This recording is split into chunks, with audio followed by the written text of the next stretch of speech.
प्यारे विद्यार्थियों, नमस्कार।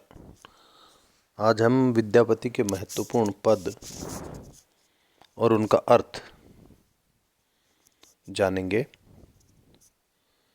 जैसा कि आपको विदित है, आपके पाठ्यक्रम में हिंदी साहित्य के भाग प्रथम में भक्त कवि और उनसे संबंधित विश्वविद्यालय द्वारा निर्धारित कुछ पद आपके पाठ्यक्रम में समाहित हैं। विद्यापति उनमें से एक है। विद्यापति कृष्ण भक्त कवि थे और भगवान कृष्ण को विभिन्न रूपों के द्वारा वो याद करते थे। उनकी पदावली से एक बहुत सुंदर पद कई बार परीक्षाओं में पूछा जाता है और आपके पाठ्यक्रम में भी समाहित है। आज हम उस पद को लेंगे और उसका अर्थ विश्लेषण करेंगे। इसके बाद हम आगे के पदों की तरफ बढ़ेंगे। पद है, नंदक नंदन कदम्बेरी तरु तरे। नंदक नंदन कदम्बेरी तरु तरे, धीरे धीरे मुरली बोलाव। समय संकेत निकेतल बैसल, बैरी बैरी बोली पठाओ। सामरी तोहरा लागी अनखुने, विकल मुरारी। जमुनाक तीर उपवन उद्वेगल, फिर ततहि निहारी। गोरस बिके निके अबैते जाइते, जनि जनि पुछ बनमारी। तोहि मतिमान सुमति मधुसूदन, बचन सुनह किछु मोरा। बनहि विद्यापति सुन बर जोबती, वंदह नंद किशोरा। शब्दों को आप यहाँ पर शब्दों पर गौर कीजिए। नंदक नंदन कदम्बेरी तरु तरे। नंदक नंदन का मतलब नंद के पुत्र, और नंदन वन में। कहाँ पर? कदम्बेरी तरु तरे, कदम्ब के, तरु यानी पेड़, कदम्ब के पेड़ के नीचे, तरे यानी नीचे। अब यहाँ क्या कर रहे हैं भगवान श्री कृष्ण? नंदपुत्र जो श्री कृष्ण हैं वो कदम्ब के वृक्ष के नीचे क्या कर रहे हैं? तो प्रसंग है कि वो राधा की प्रतीक्षा कर रहे हैं। प्रसंग के अनुसार कवि ने उस घटना को दिखाया है यहाँ पर, जिसमें श्री कृष्ण उस कदम्ब के वृक्ष के नीचे बैठकर और राधा की प्रतीक्षा कर रहे हैं, और उस प्रतीक्षा में लगातार वो व्याकुल हो रहे हैं। जब हम किसी की प्रतीक्षा कर रहे होते हैं तो व्याकुल होना स्वाभाविक है। अब ऐसे में राधा की कोई सखी उनकी इस हालत को देखकर और फिर राधा से कहती है, क्या कहती है कि सुनो राधा, नंद के जो पुत्र है ना श्री कृष्ण, वो कदम वृक्ष के नीचे बैठे हुए हैं और कर क्या रहे हैं? देखिए दूसरी पंक्ति देखिए। नंदक नंदन कदम्बेरी तरु तरे, धीरे धीरे मुरली बोलाओ। मुरली बोलाओ का मतलब मुरली बजा रहे हैं, बैठे हैं और धीरे धीरे मुरली बजा रहे हैं। समय संकेत निकेतल बैसल, बेरी बेरी बोली पठाओ। अब वो इस मुरली के माध्यम से, इसके माध्यम से क्या कर रहे हैं? वो संकेत कर रहे हैं। इसके माध्यम से वो संदेश दे रहे हैं। यहाँ समय संकेत निकेतन बैसल, बैठे बैठे और एक संदेश प्रसारित कर रहे हैं इस मुरली के माध्यम से। इस तरह का वो स्वर निकाल रहे हैं जैसे वो संदेश भेज रहे हों, जैसे वो बुला रहे हों राधा को। और उनकी इस आवाज़ को, समय संकेत शब्द है ना, संकेत यानी उनके इस संकेत को पाकर, उनके इस रूप में जो मुरली वो बजा रहे हैं उसको समझते हुए और संकेत पाकर नायिका राधा जो है वो एकांत में उनसे मिलने आ जाए। बेरी बेरी बोल पठाओ, और ये क्या करते हैं, बार बार में पुनः पुनः उसको बजा रहे हैं।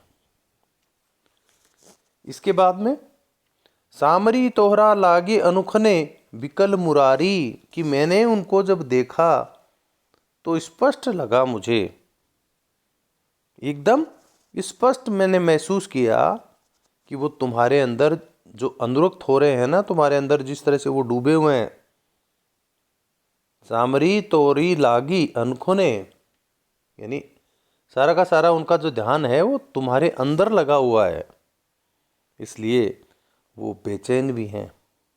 शब्द है विकल, विकल से व्याकुल, और कौन है व्याकुल, मुरारी, भगवान श्री कृष्ण। इसके बाद जमुनाक तीर उपवन उद्वेगल, फिरी फिरी ततही निहारी। अब ये जो नंद के जो पुत्र बैठे हैं कदम के वृक्ष के नीचे, वो कदम का वृक्ष कहाँ है, जमुनाक तीर, तीर मतलब किनारा, जमुनाक मतलब जमुना नदी, यमुना नदी के किनारे। फिर शब्द है उपवन, उपवन बगीचे को कहते हैं। उस उपवन में बैठे हुए, और वो शब्द है उद्वेगल, उद्विग्न हो रहे हैं, बेचैन हो रहे हैं वो। और क्या कर रहे हैं बेचैन होकर, फिरी फिरी ततही निहारी, और बार बार में आपकी जिधर से आने की प्रत्याशा है उधर निहार रहे हैं, देख रहे हैं, फिरी फिरी बार बार में पुनः पुनः। अब वो वहां से क्या देख रहे हैं, गोरस बिके निके अबैते जाइते। यहाँ पर गोरस जो शब्द है वो गाय के द्वारा दिए गए उत्पादों के लिए है, जिसमें मुख्य रूप से दूध है, दही है, घी है। तो उस गोरस को बेचने के लिए, दूध को, घी को, दूध से बने अन्य उत्पादों को बेचने के लिए अबैते जाइते, आते जाते, जो आ रहे हैं जा रहे हैं, क्योंकि मार्ग पर बैठे हैं ना, तो कई लोग आ रहे हैं। और क्योंकि उस समय लोगों का धंधा, मुख्य काम जो था लोगों का, या यूं कहें कि उस क्षेत्र के लोग मुख्य रूप से गोरस बेचकर, यानी गाय का दूध, दही और अन्य उत्पाद बेचकर अपना जीवन यापन करते। जनी जनी पूछ बनमारी, बनमारी मतलब बनवारी भगवान श्री कृष्ण। जनी जनी यानी आदमी आदमी से, हर एक व्यक्ति से पूछ रहे हैं। क्या पूछ रहे हैं, आपके बारे में। तो जो भी उधर से आ रहा जा रहा है, हर एक नारी से वो पूछ रहे हैं। अब वो सखी अपनी राधा से कह रही है कि हे राधे, सुनो मेरी बात। तो ही मतिमान सुमति मधुसूदन, बचन सुनह किछु मोरा। कि राधे, तू, ये मैं तेरे को छोटी सी बात कर रही हूं कि सुन मेरी बात। क्या, कि इधर तुम बुद्धिमती हो, तुम्हारी बुद्धि बहुत अच्छी है, और उधर भगवान जो श्री कृष्ण हैं वो बहुत सुमति वाले हैं, सुमति मधुसूदन।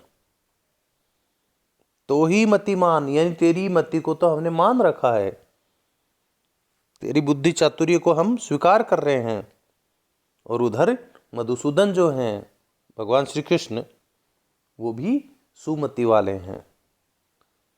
इसलिए बचन सुने किछु मोरा, कि मेरी बात जरा सुनो। हालांकि तू मेरी तुलना में कहीं ज्यादा समझदार है, बुद्धिमान है। बनई विद्यापति, अब यहां पर विद्यापति कह रहे हैं, विद्यापति सुना रहे हैं, बता रहे हैं। क्या, सुन बर जोबती, कि हे वर, कहते हैं श्रेष्ठ को, कि तुम्हारी जो साथ वाली जो सुंदरियां हैं उन सब में तुम श्रेष्ठ हो, वर हो। तो मेरी बात सुनो, और सुन के मैं तो एक ही बात कहता हूं, बंदे है किस नंद किशोरा, कि तुम सौभाग्यशाली हो या सौभाग्यशालिनी हो, सॉरी, जो तुम भगवान श्री कृष्ण के इतना निकट हो। तो किसी भी तरह से भगवान श्री कृष्ण के नज़दीक तुम जाओ और उनका ध्यान करो, स्मरण करो, ये तुम्हारे लिए बहुत सौभाग्य की बात है। तो यहाँ पर विद्यापति कवि राधा की सखी के माध्यम से अपनी बात बहुत अच्छे रूप में और प्रभावी रूप में उन्होंने कही है। तो ये जो पद है वो एक तरह से भगवान श्री कृष्ण को याद करने के रूप में ही प्रस्तुत हुआ है और एक तरह से मंगलाचरण इसको कहा जा सकता है। भगवान को याद हम किसी भी कृति को जब लिखते हैं, रचते हैं, तो सबसे पहले मंगलाचरण करते हैं। मंगलाचरण के रूप में जैसे ये पद उन्होंने लिखा है, क्योंकि उनके जो भगवान हैं, वो जिनकी वंदना करते हैं, वो श्री कृष्ण हैं। बहुत सुंदर ढंग से इस पद में भावों को व्यक्त किया गया है और पद में गेयता भी है, पद को गाया जा सकता है।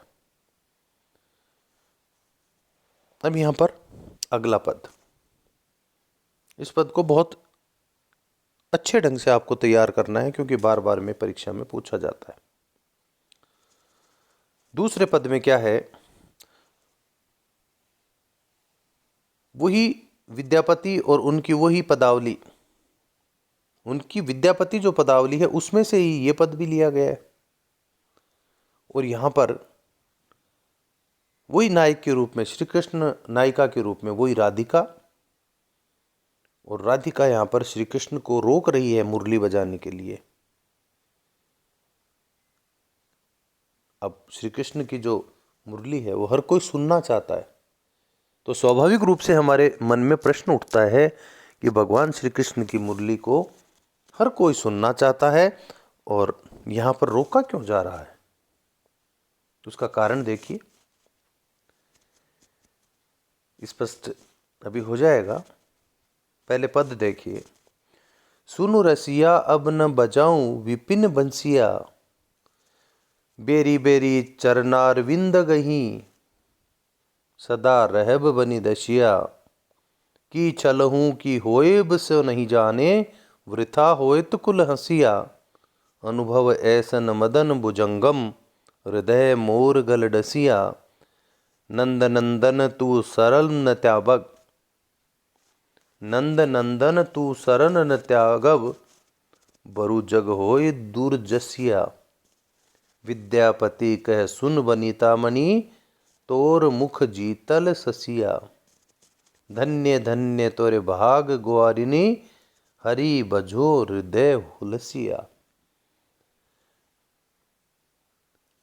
अब यहाँ पर नायिका जो है राधा, वो कह रही है कि रे हे श्री कृष्ण, हे रसिक, हे आनंद प्रदान करने वाले श्री कृष्ण, अब वन में बांसुरी मत बजाओ। सुनो रसिया अब न बजाओ। रसिया का मतलब रसिक, जो रसिक प्रवृत्ति के हैं या जिनकी बांसुरी बजाने से हर किसी को रस मिलता है, रस की उत्पत्ति होती है, आनंद की प्राप्ति होती है, उनको विपिन में, विपिन यानी जंगल, जंगल का प्रिय, कानन विपिन, जंगल में बांसुरी मत बजाया करो। और ये निवेदन करने के लिए कह रही है, बेरी बेरी चरनारविंद गही। चरनारविंद दो शब्द हैं यहाँ, चरण और अरविंद। अरविंद कमल का प्रिय है, चरण यानी पांव। तो भगवान श्री कृष्ण के पांव जो कमल की भांति सुंदर, कोमल और कल्याणकारी हैं, उनमें गिरकर निवेदन कर रही हूँ, और सदा रहब बनी दासी, और सदा दासी बनी रहूंगी। मेरी बात मान लीजिए आप। और बात क्या माननी है? जंगल में बांसुरी मत बजाया करो। अब अपनी मजबूरी को प्रकट करती हुई राधा कह रही है कि चलहू की होएब से नहीं जाने, कि आपने मुझे न जाने कैसे छल लिया है। आपने का मतलब आपकी बांसुरी ने, आपके प्रेम ने किस तरह से मुझे छल लिया है। या मैं आपके प्रेम में किस तरह से अपने आप को रोक पा नहीं रही हूँ। पूरी तरह से मैं समर्पित हो गई हूँ। होहेब से नहीं जाने, मुझे ही नहीं पता ये क्या कैसे हो रहा है।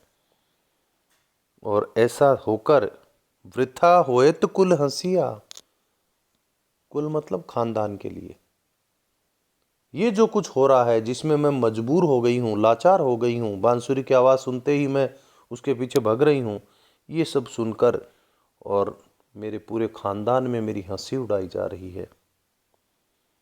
अनुभव ऐसन मदन भुजंगम। अब यहाँ पर दो शब्द हैं, मदन भुजंगम। भुजंग सर्प का पर्याय है, मदन मनोज ये कामदेव के पर्याय। तो न जाने कब और कैसे किस रूप में कामदेव रूपी सर्प ने मुझे डस लिया है, ऐसा मैं अनुभव करती हूँ, ऐसा मैं महसूस करती हूँ। अनुभव ऐसन मदन भुजंगम, हृदय मोर गल डसिया। क्या प्रतीत हो रहा है मुझे, क्या लग रहा है कि कामदेव रूपी जो सर्प है ना, उसने मेरे हृदय को डस लिया। और अब जिस तरह से जहर चढ़ने पर धीरे धीरे व्यक्ति बेहोश हो जाता है, वैसे ये यौवन के चढ़ने से और मैं धीरे धीरे मदहोश हो रही हूँ। आपके प्यार में, आपके प्रेम में, आपके मोह में मैं डूब रही हूँ। नंद नंदन तू सरब न त्यागब, बरु जग होए दूरजिया। और उसके बाद वो निर्णय करती है कि हे कृष्ण, संसार चाहे कितनी ही बातें क्यों न करते रहे, मुझे कितना ही दुर्जस क्यों ना दे, कितनी ही मेरी बदनामी क्यों ना करे, लेकिन मैं तुम्हारी जो शरण है, तू शरण न त्याग, तू है शरण, तुम्हारी शरण को मैं नहीं त्याग सकती। ऊपर तो कह रही है कि मेरी यहाँ पर मेरा अपयश हो रहा है, मेरी बदनामी हो रही है, और उसके बाद में आगे चलकर स्वीकार कर लेती है कि मैं तुम्हें किसी भी सूरत में, किसी भी रूप में तुम्हारा मैं त्याग नहीं कर सकती। ऐसे में विद्यापति कह, आगे चलकर विद्यापति जी खुद कह रहे हैं कि सुनु बनिता मनी, बनिता स्त्री को कहते हैं, मनी श्रेष्ठता का प्रतीक, कि स्त्रियों में सबसे सुंदर, सबसे श्रेष्ठ, उसको कह रहे हैं कि सुनो मेरी बात।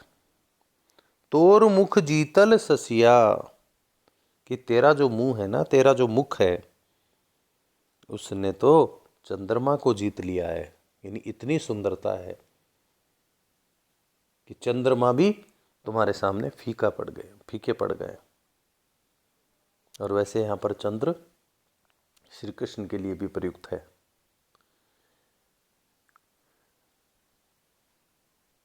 धन्य धन्य तोर भाग ग्वारिनी, कि हे ग्वालिनी, तेरा भाग्य धन्य है, धन्य धन्य तेरा भाग्य।